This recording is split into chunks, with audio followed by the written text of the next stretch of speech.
merci d'être avec nous ce matin et de partager ce retour d'expérience. Ce que je vous propose pour commencer, c'est peut-être de redonner du contexte, de poser un peu le décor. Peut-être Ajay pour commencer. Je ne sais pas si dans l'Assemblée, aujourd'hui, tout le monde est très familier du secteur de l'automobile et de ses acteurs. Est-ce que tu peux nous présenter du coup Buy My Car? Qu'est-ce que Buy My Car et finalement quel est son business model? Avec plaisir. Moi, ce que j'ai bien aimé, ce que tu as dit, projet structurant. Ça fait waouh, mais on va rentrer dans le détail. Aujourd'hui, on n'est pas connu parce que Buy My Car, c'est un groupe de concessionnaires automobiles. Donc, on est derrière les marques, ce qui a son importance dans la partie data. Donc, on distribue 27 marques, à Paris principalement BM, Mini et BYD. On est présent en France, Italie, Espagne, Belgique, Suisse. On est deuxième distributeur automobile en France, 14e européen avec un chiffre d'affaires de 4 milliards et quelques, mais un panier moyen sympa.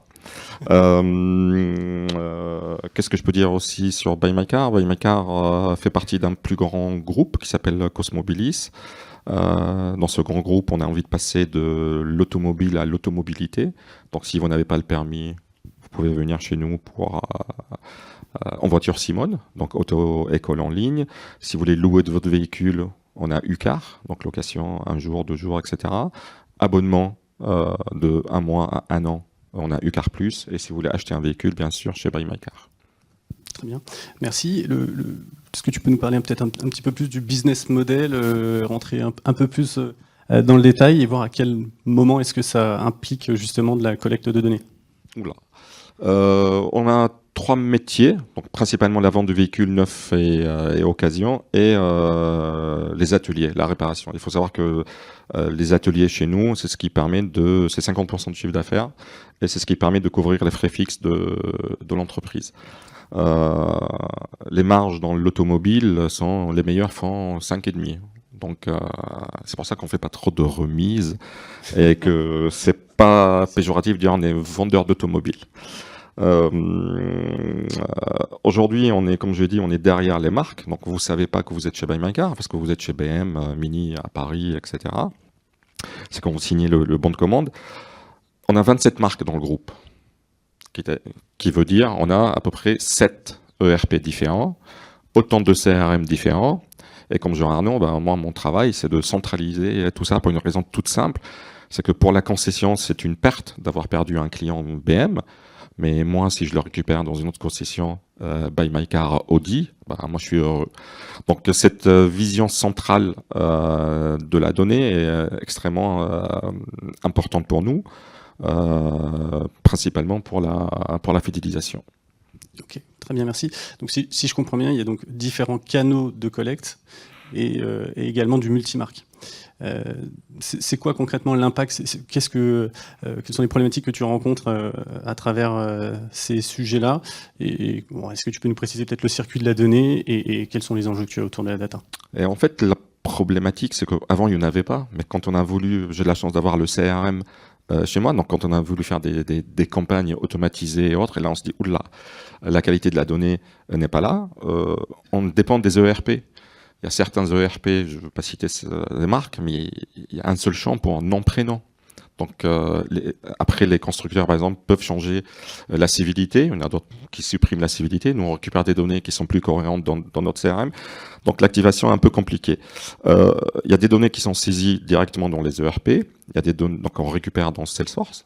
Des données qui sont saisies directement par nos clients sur les différents sites web, des données qui sont saisies directement par nos clients, mais cette fois à travers des campagnes marketing digital sur les différentes plateformes, que ce soit TikTok, Insta et tout. Donc tout ça rentre directement dans notre CRM.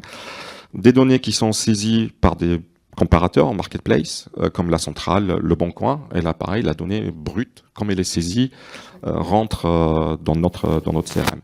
À titre d'exemple, jusqu'à il y a 1 an à peu près, la centrale nous envoyait des emails cryptés. Donc pour la relation client, c'était un peu compliqué. Le travail de DQ aussi très compliqué de dédoublonner sur des adresses cryptées. Donc une fois nous avons toutes ces données-là, multimarques, multi-ERP, multi-sources, la difficulté pour nous, c'était de les activer. Et c'est pour ça qu'on a lancé le projet structurant. avec DQE et Cloudity. Ok, très bien. Je te remercie. Bon, si donc le besoin est parti vraiment, j'ai de la chance, le besoin est parti de CRM, parce que s'il n'y avait pas de besoin, on n'aurait pas démarré ce projet-là chez nous. Ok, très bien. Donc c'est vraiment un enjeu business aussi qui a initié ces discussions. Complet, et comme je suis décisionnaire sur cette partie, donc c'était beaucoup plus simple. Les autres métiers, il n'y a pas le besoin aujourd'hui de data quality. C'est pas quelque chose. Je sais que je suis enregistré, donc il faut faire attention à ce que je dis. C'est pas le sujet. C'est pas le sujet. Mais on verra tout à l'heure que ça devient le sujet. Très bien, je te remercie. Frédéric, je passe à toi. Donc, tu as présenté très très rapidement Cloudity. Je te propose peut-être de rentrer un petit peu plus dans le détail, de nous expliquer justement quels sont vos clients, les problématiques que vous rencontrez autour de la donnée et en termes de réconciliation des données également. Est-ce que tu peux nous en dire deux mots ?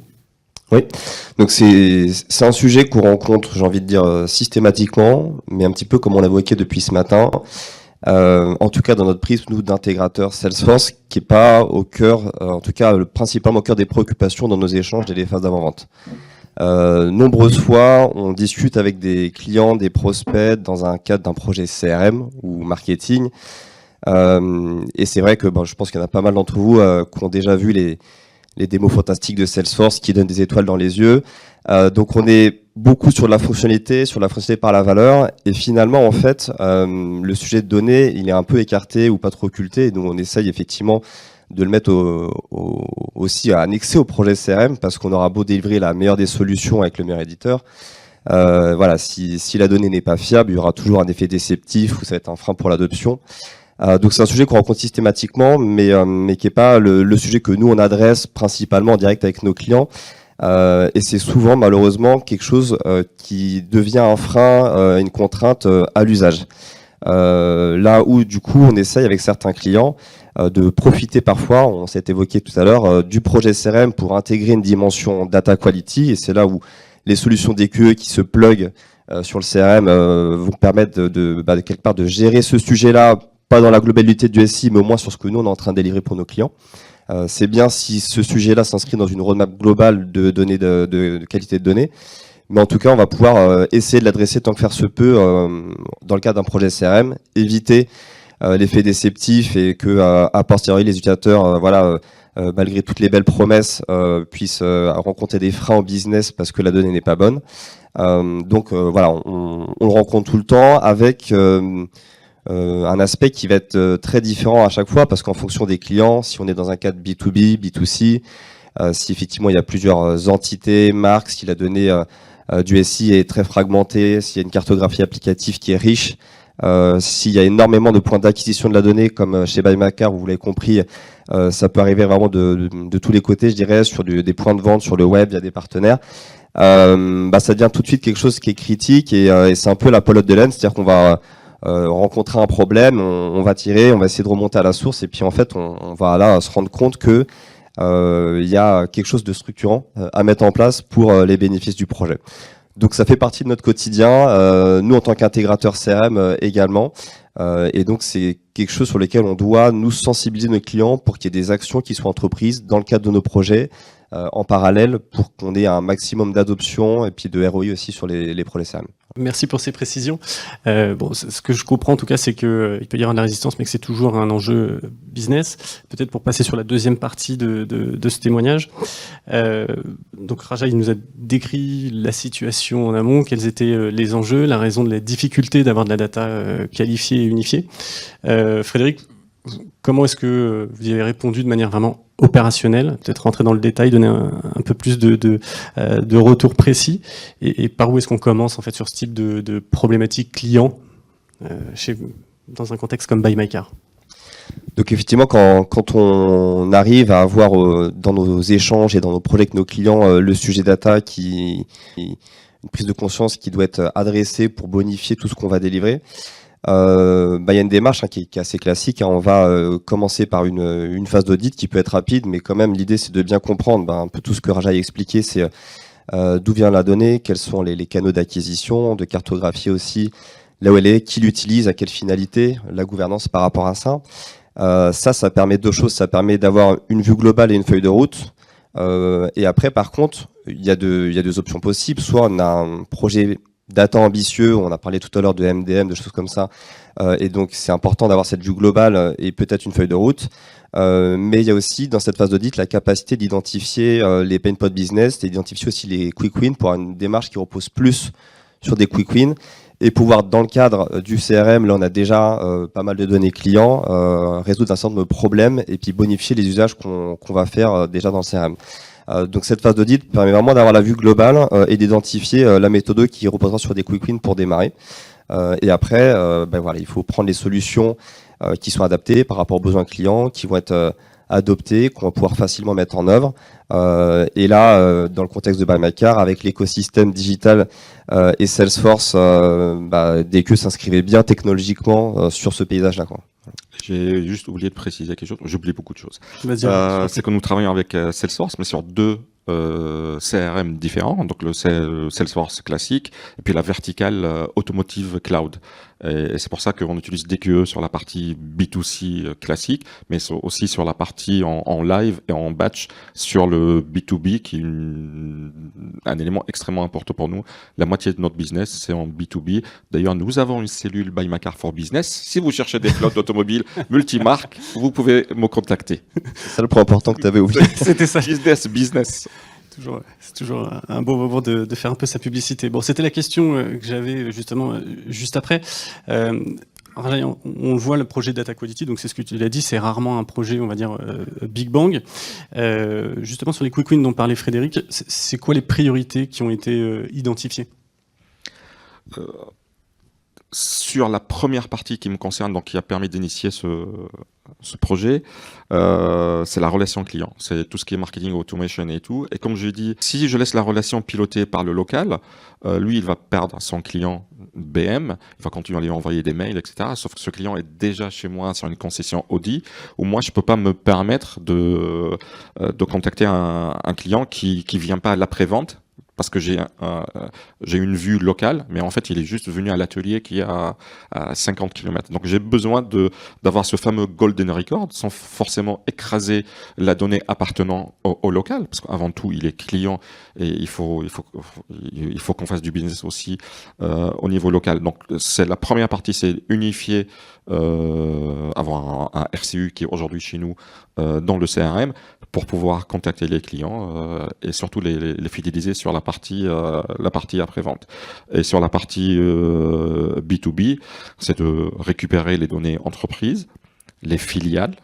Et on a la chance avec Cloudity de travailler sur l'enrichissement de cette partie B2B où grâce à l'État qui nous vend la donnée de carte grise, on est capable de récupérer les flottes d'entreprises et ensuite enchaîner sur des propositions commerciales ou détecter des mouvements de flotte au sein de certaines entreprises. Donc de ce que je comprends, en fait, la data quality, c'est pas que de la technique. Il y a d'autres dimensions sur lesquelles il faut agir. Est-ce que tu pourrais nous dire sur quelles dimensions il faut agir ? Et puis on parlera aussi un peu de gouvernance. Je sais que c'est un gros mot pour certains, mais on va y venir. Donc non, c'est pas de la technique. L'humain est un facteur important parce que l'humain saisit les adresses mail, l'humain saisit les téléphones. Et puis il y a toujours de mauvaises raisons pour faire des mauvaises choses. Donc souvent dans le CRM, par exemple, on a détecté qu'il y a certains numéros de téléphone. Bon, c'est des numéros de téléphone des vendeurs. Ou les adresses email, c'est les adresses email des vendeurs, mais ce qui est normal. Je critique pas nos vendeurs, mais parce qu'ils pensent que le client appartient au vendeur, ou pour récupérer des enquêtes de satisfaction constructeur. C'est plus simple. J'espère qu'il n'y a pas de constructeur automobile dans la salle. Donc le travail que nous faisons aussi avec DQE, c'est de capter cette info, parce que on a la chance aussi d'être derrière les constructeurs qui nous poussent vers une donnée de qualité, parce qu'elle remonte aussi chez lui. En fait, il y a toujours cet enjeu à qui appartient la donnée. Est-ce qu'elle appartient à nous en tant que distributeur, et est-ce qu'elle appartient au constructeur ? Je ne réponds pas. J'allais te poser la question, mais ok. Elle appartient plus ou moins aux deux. Et c'est pour ça que nous, en centrale, on a mis notre système de récolte de consentement propre à Buy My Car, qui pourrait être dissocié de celui du constructeur. Okay. Donc vraiment, le plus important pour nous, c'est d'avoir ce fameux Golden Record qui nous permet de contacter nos clients et avoir le bon véhicule. Très clair. Et justement, pour répondre aux différentes réticences que tu as évoquées vis-à-vis des vendeurs, mais j'imagine que c'est pas les seuls, qu'est-ce qui a été mis en place pour finalement faire adhérer les utilisateurs du CRM pour qu'ils remplissent de la donnée de qualité? Si tu as le droit de le dire. Rien. Et comment tu fais pour que la question est des numéros de vendeurs ou des emails de vendeurs et que ça puisse être des données. À quel endroit moi je dois intervenir pour corriger la donnée? Dans un monde parfait, j'aimerais bien intervenir au plus loin possible de mon CRM, donc vraiment à la source. Il y a deux façons de travailler ces sujets. Soit on se dit j'ai pas de data, je fais rien. Soit je dis, je les force à renseigner avant de démarrer mes projets CRM. Moi, je pense qu'il faut faire les deux. C'est pour ça qu'avec DQE, je cherchais où est-ce que je peux placer DQE le plus proche possible de la saisie. Est-ce que je peux intervenir sur l'humain qui est en concession? Non, parce que les outils ne m'appartiennent pas. Les ERP appartiennent aux constructeurs. Donc, je ne peux pas. J'en ai parlé. Est-ce que je peux mettre DQE sur le Data Lake? Avec la DSI, c'était un peu voilà. Donc j'ai mis une partie de DQE sur mon CRM. J'ai mis DQE aussi sur mes formulaires de saisie parce que c'est là où je récupère la donnée. En fait, j'essaye et au fur et à mesure qu'on avance dans le projet data, ce curseur, je veux le faire avancer. Donc aujourd'hui, il est dans le CRM. Demain, je vais le faire descendre dans le Data Lake. Après-demain, peut-être chez... Et tout ça avec des dashboards. Parce qu'il faut un data steward porteur, et moi, comme Jean Arnaud, il faut qu'il soit dans les métiers. Parce que la connaissance de la donnée, c'est pas la connaissance technique, la connaissance métier de la donnée, elle est chez les métiers. Donc aujourd'hui, le curseur, il est chez moi, il est dans le CRM, il n'est pas encore déporté en concession, mais on y travaille. Justement, depuis que tu as déployé donc DQE et en partenariat avec Cloudity, donc tu viens de le dire, où tu en es dans la démarche de data quality, je pense que tu veux la redescendre. Est-ce que tu as déjà commencé à mesurer un retour sur investissement, puisqu'on en parlait juste avant? Alors mon retour sur investissement, c'est la satisfaction du codir. Voilà, pour faire très simple. Non, je mets pas de ROI, mais aujourd'hui ce que je mets en avant en fait, c'est que sans DQE, j'aurais pas pu mettre en place ces campagnes-là. Donc oui, il y a un ROI derrière parce que sans RCU, ça sert à rien de faire du marketing automation, de remercier, d'envoyer des choses. Donc ça c'est un élément qui est essentiel. Mais non, c'est encore trop tôt. Ça va venir, mais c'est encore trop tôt. Ok. Et justement, d'après toi, c'est quoi les KPI qu'il faudra suivre pour s'assurer d'un ROI? Tout d'abord, le chiffre d'affaires généré par la partie marketing automation. Donc ça, c'est un chiffre d'affaires chez nous. Puis j'ai oublié, on va en parler tout à l'heure. On a aussi un call center qui lui récupère de la donnée, mais ils peuvent pas en parlant en même temps saisir. On va en parler. Donc ça, c'est un sujet pour nous important. C'est le gain de temps, gain de ETP qu'on a sur cette partie-là. Et puis aujourd'hui, avec l'IA, les métiers sont aussi demandeurs de data. Et quand je discute avec eux, là ils disent ah oui mais j'ai pas cette donnée, elle n'est pas quali et tout. Donc vraiment ça vient de le ROI. Pour le moment on me le demande pas parce qu'ils n'ont pas de besoin spécifique. Tu parlais d'IA, on entend effectivement beaucoup de choses autour de l'IA. Aujourd'hui, toi t'en es où? By My Car, ils en sont où sur l'IA? Moi j'ai la chance d'être identifié comme IA man chez Buy My Car, parce que pour la petite anecdote, en 2001, j'ai un doctorat en IA à l'INSA de Lyon. C'était déjà en 2001. Pour une fois que la recherche était en avance, France était un peu trop en avance. Donc ce sujet-là, même si la techno a changé, mais ce sujet, je le connais bien. Et donc les métiers viennent vers moi avec des besoins d'IA et tout. Je discute. Et là, je dis, mais où se trouve la donnée? Et j'ai découvert une nouvelle base de données chez nous, mais elle est incroyable, elle s'appelle Outlook. Alors là, à chaque fois, je demande, mais il est où le fichier, comment tu fais, etc. Bah tiens, je vais chercher dans mes mails et tout. Donc, on a commencé par par les use cases, pour dire, ok, il est où la donnée? Regarde, on a plusieurs données qui viennent de partenaires financiers, qui n'ont pas le même format, qui n'ont pas tout ça. Donc, tout ça, il faut le travailler. Donc, on part des use cases, et là, on construit avec eux, sans forcément faire du Big Bang, parce que, en fait, ce qui est intéressant avec l'IA, c'est ça a ouvert l'esprit. Ils pensent que c'est une baguette magique. Donc, tout d'un coup, il y a plein d'idées, mais les solutions derrière, c'est pas forcément de l'IA. La plupart du temps, c'est de l'automatisation, c'est des workflows. L'IA, c'est peut-être une petite partie. Les plus gros sujets IA avec Cloudity, j'en juste en citer un, c'est sur le call center. C'est en temps réel. Donc l'analyse des conversations avec vérification en temps réel du script. Est-ce que l'agent qui qualifie a parlé de financement, a parlé de ça? Donc en temps réel, il voit s'il n'a pas oublié une tâche ou pas. On a aussi en temps réel un bloc, on l'appelle Next Best Action, mais moi j'aimerais bien l'appeler Next Best Car, où là on a un carousel produit qui en temps réel va chercher dans le stock les véhicules qui correspondent à la discussion. Une fois la conversation se termine, bien sûr, on a la discussion, on a le transcript, mais on va aussi chercher plein d'éléments qui sont dans cette conversation pour enrichir automatiquement le CRM. Projet d'achat, apport, nom, prénom, etc. d'une façon structurée, renseignée. Donc ça, c'est le projet, vraiment le phare, où on peut mettre un ROI dessus. Après, de l'IA générative, l'IA pour le marketing, l'IA, on a... Justement, pour revenir sur ce projet d'IA au niveau de la relation client, c'est déjà un projet qui est live? C'est un projet qui est là, sur lequel on a une roadmap qui va encore continuer en 2026. Et justement, le projet d'EQE, plugué sur Salesforce pour quelque part nettoyer, enrichir et fiabiliser la donnée, était un des piliers pour soutenir cette roadmap IA, quoi. Et dans les exemples qu'a cité Raja, il y en a plein. Il y a effectivement ce use case où le télévendeur au téléphone, s'il a un prospect qui est intéressé par un véhicule mais qui, in fine, n'est plus en stock, doit pouvoir tout de suite rebondir pour proposer un autre véhicule, similaire à ses demandes, rapport à son historique, rapport à peut-être son âge, sa situation, mais aussi un véhicule qui peut facilement aller récupérer dans une concession qui est proche de chez lui.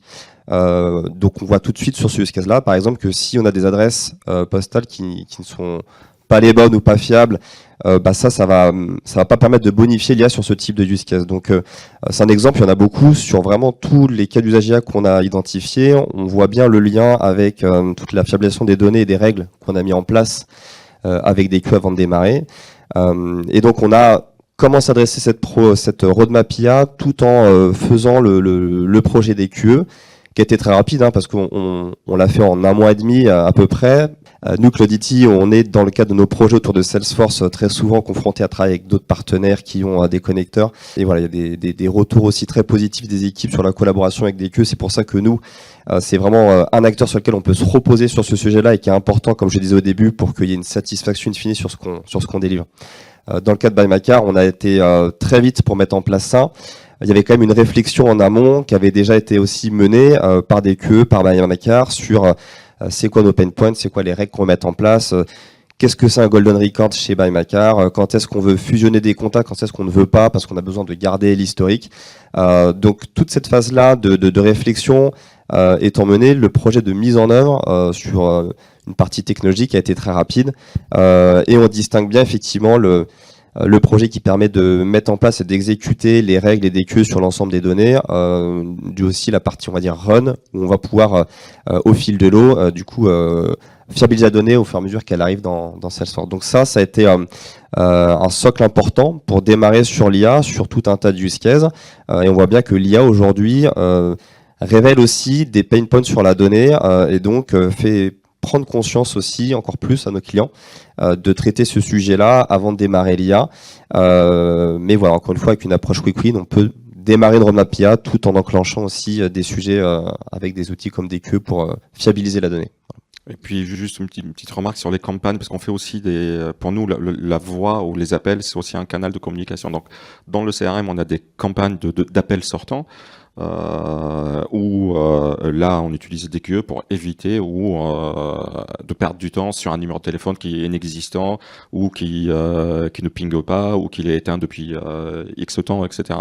Donc ça, je peux le monétiser en ROI, mais rien que le call center qui me dit mais c'est génial, on a gagné du temps, au lieu d'appeler 3 fois, parce que 3 fois ça fait X, donc rien que ça, pour nous, c'est une grande avancée. Après, nous, il faut qu'on travaille en marketing automation pour récupérer le bon numéro de téléphone du client ou l'inverse, la bonne adresse email, s'il veut. Super. Bon, merci pour toutes ces précisions. Juste, j'avais une question par rapport à la réalité de l'IA dans les entreprises de manière plus générale. Je pense qu'on y a répondu en grande partie. Le mot de la fin pour toi, Rajai. On voit que pratiquement tous les éditeurs intègrent de l'IA désormais. Qu'est-ce qui compte avant tout pour toi en matière d'IA embarquée, on va dire pour Buy My Car et peut-être pour toi? Est-ce qu'il y a des choses que tu attends en priorité?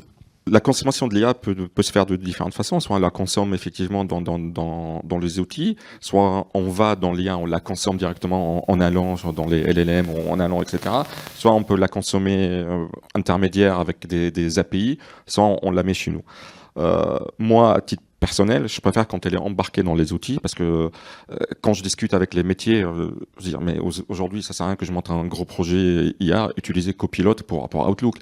Je veux dire, et là, il y a un travail à faire entre la DSI, RH, juridique, marketing digital. Tous les services. Je me découvre beaucoup de nouveaux amis chez Buy My Car. Donc ma priorité, oui, c'est l'IA embarquée dans les outils, à condition qu'on puisse les personnaliser et de les adapter. Parce qu'on a déjà un contrat avec un partenaire, donc toute la partie data, gouvernance, contrôle, le juridique a validé, la DSI a validé, et moi je peux me concentrer sur l'usage de... Ça, c'est ma priorité.